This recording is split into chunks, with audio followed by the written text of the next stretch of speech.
Supreme court के।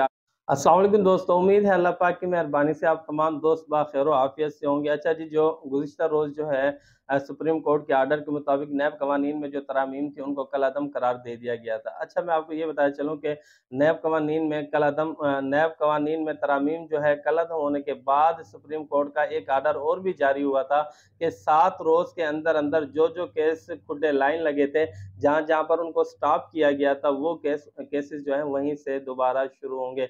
आज हम बात करने जा रहे हैं कि भी नैब कवानीन में तरामीम के बाद कौन कौन से सियासतदान या कौन कौन से ऐसे बड़े नाम थे जो बहुत ज़्यादा मुस्तफ़ीद हुए थे। मैं आपको यहाँ पर एक चीज़ बताता चलूँ, वो ये है कि तकरीबन 1050 केसेस ऐसे हैं जो बिल वास्ता या बिला वास्ता ऐसे अशखास के केसेस हैं जो जिनको इसमें बहुत ज़्यादा रिलीफ मिला था। इसके अलावा तकरीबन 510 ऐसे केसेस थे जो 50 करोड़ रुपए की करप्शन से कम थे, क्योंकि इन तरामीम के अंदर एक शिक ये भी रखी गई थी कि भी जो 50 करोड़ रुपए से की करप्शन से कम के जो केस हैं वो नैब नहीं सुन सकती है या नैब उसकी जांच पड़ताल नहीं कर सकती है। तो इस वजह से ये 510 केसेस जो है ये भी खुड्डे लाइन लग गए थे। इसके अलावा 168 केसेस ऐसे भी थे जो आमदन से जायद असासाजात बनाने के थे, वो भी खुड्डे लाइन लगा दे, क्योंकि इसमें एक शिक ऐसी भी रखी गई थी कि आमदन से जायद असासाजात की जांच पड़ताल अब नैब नहीं कर सकती, उसके बारे में कोई भी पूछगछ नहीं कर सकती, क्योंकि इन लोगों का नारा था कि नैब होता कौन है हमसे पूछगछ करने वाला। अच्छा, यहाँ पर तो सबसे ज्यादा मुस्तफीद हुए हैं, सबसे ज्यादा जिन लोगों को फायदा हुआ था नैब तरामीम का, उनके मैं जरा अब आपको नाम गिनवाता हूँ कि कितने बड़े बड़े नाम है और ये कितने शरीफ लोग थे जिन्होंने नैब तरामीम के बाद बहुत ज्यादा फायदा उठाया। तो उसके अंदर जो फहरिस्त में जो अव्वल नंबर पे जो नाम है वो नवाज शरीफ हैं, शहबाज शरीफ हैं, आसिफ जरदारी हैं। आसिफ जरदारी के अलावा और भी बहुत सारे नाम हैं, उनकी बहन फरियाल तारपुर हैं, और क्या कहते हैं फरियाल तारपुर के अलावा सलीम मांडी वाला है, नूर आलम खान। अच्छा, नूर आलम खान है कौन?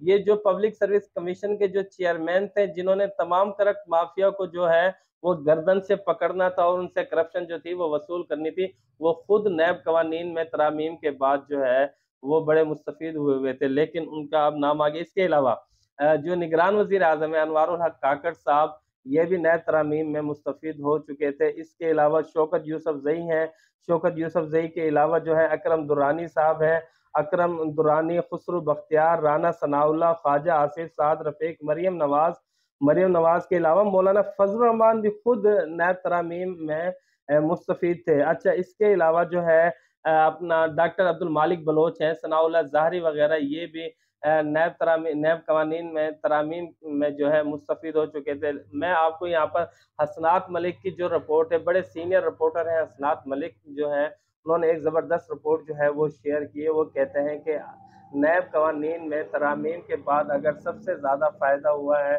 तो वो शहबाज शरीफ को हुआ है। पीडीएम के जो ये 12-13 महीने थे, इसके अंदर ये बड़ा काम किया गया था। नैब कवानीन को जो है यानी उलट पुलट करने वाले, नैब कवानीन में तरामीम करने वाले ये खुद थे, हुकूमत भी खुद थी, अपोजिशन भी खुद थे, तो इन्होंने ये कानून पास करा लिया था। लेकिन सुप्रीम कोर्ट ने इन तमाम कवानीन को, नैब कवानीन में जो तरामीम की गई थी, उनको कलअदम करार दे दिया। शहबाज शरीफ के बारे में मैं आपको ये बताता चलूँ कि हसनात मलिक बताते हैं कि जो तकरीबन 16 अरब टीटी का जो स्कैंडल था शहबाज शरीफ का, उसके गवाहों को मुकम्मल सुने बगैर, उस मुकदमे को मुकम्मल सुने बगैर जो है जज ने उनको बरी कर दिया, अदालत ने उनको बरी कर दिया, और जिस जज से वो बरी हुए थे उन्हीं जज को शहबाज शरीफ ने वजारत इत्तलात के अंदर कमिश्नर इंफॉर्मेशन लगा दिया।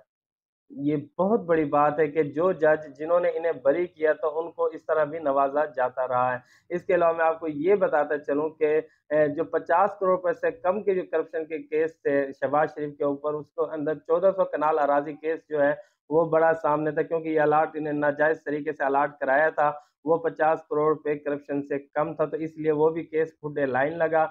इसके अलावा जो है 2014 से लेकर 2018 तक, 2014 से लेकर 2018 तक वजीर आजम का हेलीकॉप्टर और जहाज शहबाज शरीफ उनकी फैमिली ने बेदुरेग उसका इस्तेमाल किया, वो भी तकरीबन 50 करोड़ रुपए से कम کرپشن کا کیس ہے وہ بھی کھڈے لائن لگا۔ یہاں پر جو ہے سب سے زیادہ جو کرپشن کے کیسز میں جو سب سے زیادہ مستفید ہونے والے ہیں وہ گن جو ہیں شہباز شریف کے گنے جا رہے ہیں۔ یہاں پر ایک قابل ذکر بات اور ہے کہ پرویز مشرف نے بھی ایک NRO دیا تھا، لیکن چودھری افتخار نے وہ اڑا کر رکھ دیا تھا۔ لیکن کل کے فیصلے میں جو صحرا ہے وہ سابق chief justice of Pakistan Umar Ata Bandial صاحب کے سر جاتا ہے۔ نیب قوانین میں جو ترامیم کی گئی تھیں ان کو کالعدم قرار دے کر یہ صحرا اپنے سر لے لیا ہے۔